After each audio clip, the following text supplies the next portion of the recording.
Ngayon, kung gusto mo akong sirain, sirain mo ng sirain hanggat gusto mo. Bahala ka sa buhay mo. Napakasimple lang ng request ng partner mo. Mag-send ng proof. Napaka-big deal na nun. Kasi anong ginagawa mo? Ayaw niya mag-send.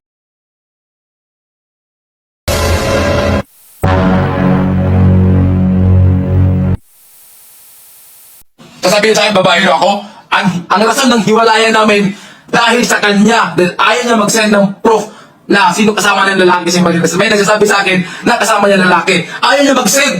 Napakasimple lang ng request ng partner mo. Mag-send ng proof. Napaka-big deal na nun. Kasi anong ginagawa mo? Ayaw niya mag-send. Sabi ko, hiwalayin natin to. Toxic eh.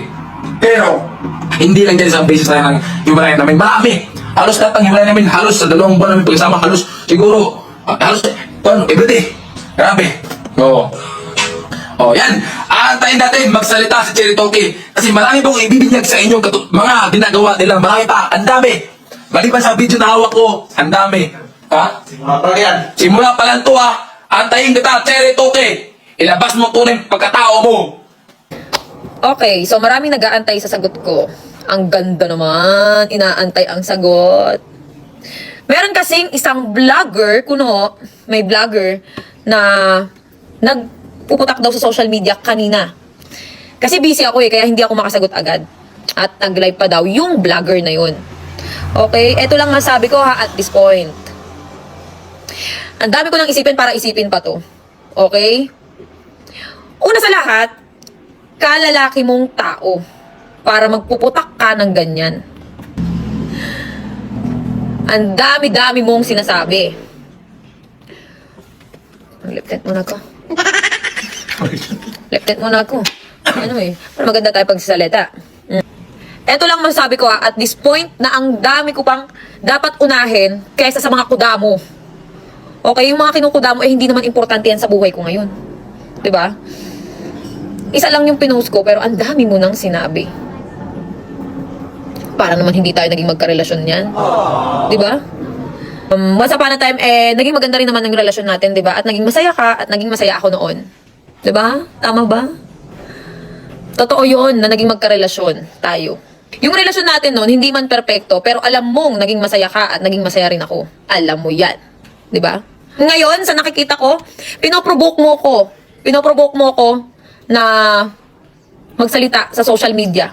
Pinoprovoke mo ko na sabihin ko yung mga rebat na kung ano-ano.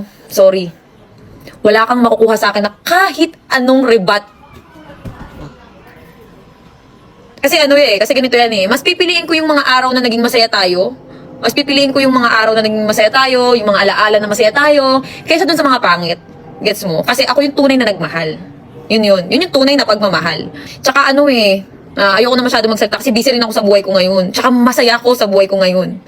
Okay, yun lang. Ang sa akin lang, kung meron kang gustong gawin or patunayan sa eksena na to, daanin na lang natin or dalhin na lang natin sa magandang avenue.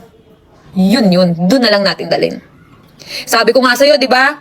Kalalaki mong tao, dinaig mo pa ako. Kung ano man yung purpose mo sa pinaggagawa mo, bahala ka. Buhay mo yan. Sa ngayon, mas importante sa akin yung peace of mind ko. Mas importante sa akin ngayon yung protektahan ko yung peace of mind ko at peace of mind ng pamilya at anak ko. Yun lang yung gusto kong sabihin. Tsaka ito pa, teka lang. Huwag mong iisipin na duwag ako, natakot ako. Alam mo yan kung gaano ko katapang. Okay? Ginagamit ko lang to. Wala kang maririnig sa akin. Daanin natin yan sa tamang lugar. Okay? Ngayon, kung gusto mong magdadakdak dyan, magkukuda ka, kung anong paninirang sasabihin mo, well, bahala ka. Buhay mo yan. Kung dyan ka masaya sa nakakasira ka ng tao, go. Buhay mo yan. Ako kasi, pinalaki ako ng magulang ko na para hindi manira ng ibang tao. Na hindi para magpabagsak ng tao. Ganon ako pinalaki ng magulang ko. Okay? Ngayon, kung gusto mo akong sirain, sirain mo ng sirain hanggat gusto mo. Bahala ka sa buhay mo.